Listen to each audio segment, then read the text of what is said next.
2 రోజుల నుంచి ఆ నలుగురు అని వస్తుంది. ఆ నలుగురు కొంచెం ఆ నెగిటివ్ షేడ్ తోటి, ఆ నలుగురు కబంధహస్తాలతోటి ఇండస్ట్రీని పట్టు. బాబు, ఆ నలుగురికి నాకు సంబంధం లేదు, ఆ నలుగురిలో నేను లేను. అసలు ఇది 15 సంవత్సరాల క్రితం స్టార్ట్ అయింది ఆ నలుగురు ఆ తర్వాత ఆ 10 అయింది. అది ఎవరు పట్టించుకోలేదు. ఓ 10 మంది దగ్గర ఉన్నాయి థియేటర్లో. నేను ఆ నలుగురు వ్యాపారంలో నేను బయటకు వచ్చేసాను. నేను లేను. కోవిడ్ ఆ టైంలోనే బయటకు వచ్చేసాను. నాకున్న అంటే ఎగ్జాంపుల్ ఇలా చెప్పొచ్చు అనుకోవచ్చు. తెలంగాణలో నాకు ఒక్క థియేటర్ కూడా లేదు ప్రస్తుతం. తెలంగాణలో నాకు ఉన్నది ఒకే ఒక థియేటరు, త్రిబుల్ఏ, దానికి ఓనర్. కనుక నా దగ్గర ఒక్క థియేటర్ కూడా లీజులో లేదు. ఆంధ్రాలో కూడా అన్నీ వదిలేసుకుంటా వచ్చేసి నా దగ్గర మొత్తం 1500 థియేటర్లు ఆంధ్రాలో ఉంటే, అదే మొత్తం తెలుగు రాష్ట్రాల్లో ఉంటే నా దగ్గర 15 లోపు ఉన్నాయి. అన్నీ వదిలేసుకుంటారాగా అవి కూడా మా స్టాఫ్ తోటి లీజులు అయిపోయిన తర్వాత ఎప్పుడు లీజులు రెన్యూ చేయకండి వీటిని అని చెప్పాను. కనుక నా దగ్గర ఆ థియేటర్లు లేవు. ఎందువల్ల నన్ను అంటే పాత అలవాటు కొద్దీ అందరూ నన్ను ఆ నలుగురులో అదేదో ఫోటోలు వేయడానికి మాది బాగుంటాయి కనుక అందరు పెద్దల ఫోటోలు వేస్తా, విమర్శకు బాగుంటుంది కనుక కొంచెం అలా విమర్శిస్తున్నారు.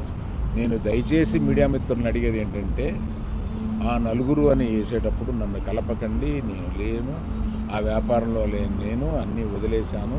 1500 థియేటర్లకి 15 మాత్రమే, 15 లోపే నా దగ్గర ఉన్నాయి. అవి కూడా త్వరలో నా దగ్గర ఉండవు, వద్దని చెప్పాను. అది ప్రథమంగా మీకు అందరికీ చెప్పడం కోసం ఈ మీటింగ్ పెట్టాను. అది కాకుండా నా వృత్తి గత 50 ఏళ్ళుగా సినిమాలు తీయడం. నేను ఆ వృత్తిని నమ్ముకుని ఉన్నాను. ఇది మధ్యలో ఉన్న చిన్న అవకాశం లాంటిది ఏదో వచ్చింది, ఇది నాకు సరిపోదు అని అనుకుని నేను బయటకు వచ్చేసాను.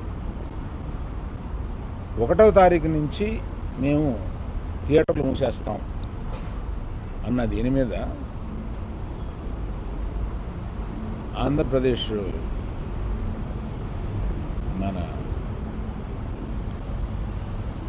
సినిమాటోగ్రఫీ మినిస్టర్ గారు రియాక్ట్ అయిన విధం చాలా సమంజసమైందని నేను ఫీల్ అవుతున్నాను.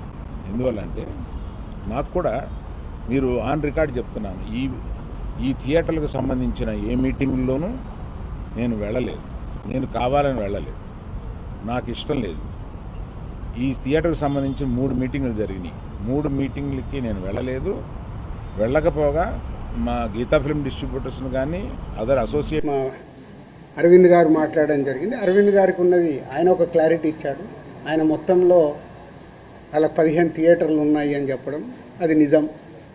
చాలామంది ఏమనుకుంటారంటే ఆయన కూడా ఏదో దున్నేస్తున్నాడు, ఆయన ఏదో చేసేస్తున్నాడు.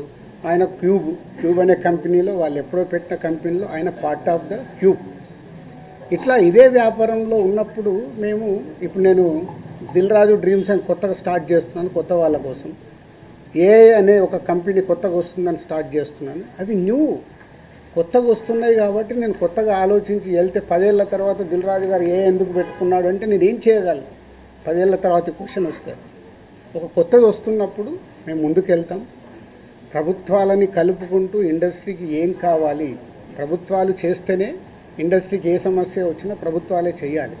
వాళ్ళు పెద్దన్న లెక్క, వాళ్ళు ఏదైనా మీకు ప్రాబ్లం ఉందా మేము సాల్వ్ చేస్తామంటేనే ముందుకు వెళ్ళగలుగుతాం. సో ఇప్పుడు 2 ప్రభుత్వాలు ఇండస్ట్రీకి ఎప్పుడు పాజిటివ్గానే ఉంటాయి. దుర్గేష్ గారు చెప్పారు, ఇక్కడ ఎఫ్డీసీ చైర్మన్గా నేను చెప్తున్నాను, ఇండస్ట్రీకి ఏది కావాలన్నా యూనిటీ, అక్కడే యూనిటీ ఉండదు. ఛాంబర్లోనే కొట్టుకుంటాం. ఒకరు పర్సంటేజ్ కావాలంటారు, ఒకరు రెంట్ కావాలంటారు, ఇంకొకరు ఇంకేదో అడుగుతారు, ఇంకొకరు వద్దంటారు. మాకు అక్కడ యూనిటీ ఉన్నప్పుడే ప్రభుత్వాల దగ్గరికి వెళ్ళి చేసుకోగలుగుతాం. ప్రభుత్వాలు ఎప్పుడు ఇండస్ట్రీకి అండగా ఉంటాయి. అది మనం అర్థం చేసుకొని ప్రభుత్వాల దగ్గరికి అర్జించి మనకు కావాల్సింది చేసుకోవడమే పద్ధతి.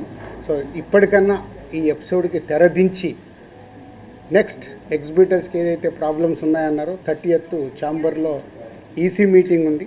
మొన్న అందరము ఎగ్జిబిటర్స్, డిస్ట్రిబ్యూటర్స్, ప్రొడ్యూసర్స్ మీటింగ్లో అనుకోవడం జరిగింది. ఆ ఈసీ మీటింగ్లో నిర్ణయాలు తీసుకొని కమిటీ వేసుకొని ఆ కమిటీ ద్వారా ఇప్పుడు ప్రభుత్వాలకి కూడా ఏ డిస్ట్రిబ్యూటర్స్తోని పెద్ద ప్రభుత్వంకి సంబంధం ఉండదు, ఎందుకంటే అది ఓన్లీ ఫైనాన్షియల్ లావాదేవీలే ఉంటాయి.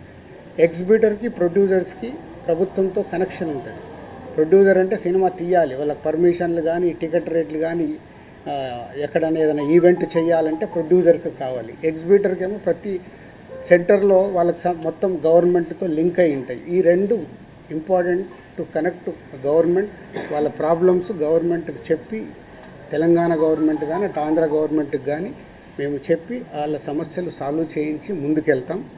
సో ఇది మీరందరూ కూడా అర్థం చేసుకొని దీన్ని ఎలాంటి నెగిటివ్ పబ్లిసిటీ లేకుండా చేసి ఈ రోజుతో దీన్ని కన్క్లూడ్ చేస్తారని ఆశిస్తూ మీ అందరికీ ధన్యవాదాలు. వీటన్నిటి మీద క్లారిటీ వచ్చింది.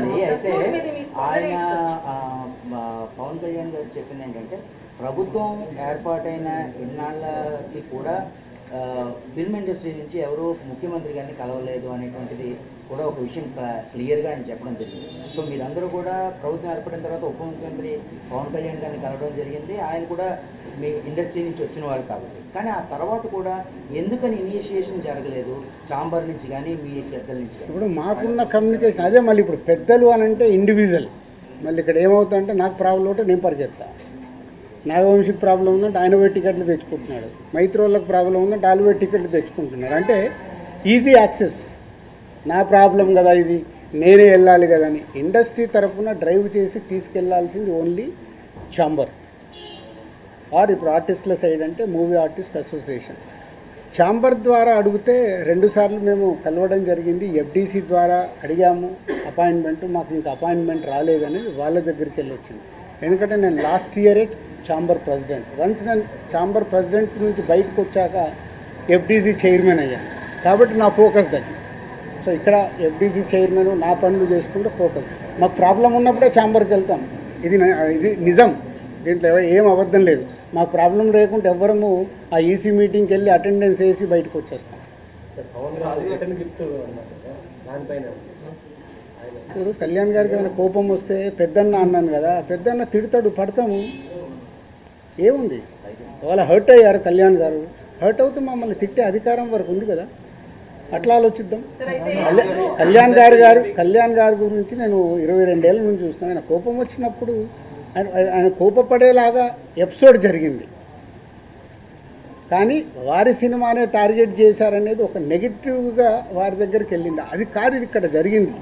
June 1 థియేటర్లు బంద్ అని మీరందరూ హెడ్లైన్స్ ఇవ్వడమే మేజర్ ప్రాబ్లం. అక్కడే ఒక సమస్య అండి. అక్కడే ఒక సమస్య. ఛాంబర్ సరిగ్గా ఎఫిషియన్సీగా రెస్పాండ్ అవ్వకపోవడం వల్లనే ఇది జరిగిందని మేమంటే దానికి మీ సమాధానం ఏంటి? నాకు తెలియదు కదా, నాకు తెలియదు. నేను ఇప్పుడు నీకు ఎలా నేను కన్క్లూజన్ ఇస్తాను? లోపల ఏమి జరిగింది మీకు ఒకటి, మీరందరూ ప్రాపర్గా మీకు కమ్యూనికేషన్. ఎస్, ఇప్పుడు అక్కడి నుంచి ఒక ప్రెస్ నోట్ వచ్చింది. ఇప్పుడు ఏపీ గవర్నమెంట్ నుంచి మినిస్టర్ గారి దగ్గర నుంచి ఒక ప్రెస్ మీట్ వస్తే ఆ ప్రెస్ మీట్ ఎంత అందంగా ఉంది. మేము ఛాంబర్ కూడా అదే చెప్తాం, ఏదున్నా పేపర్ మీద ప్రెస్ మీట్ లాగా పంపియండి.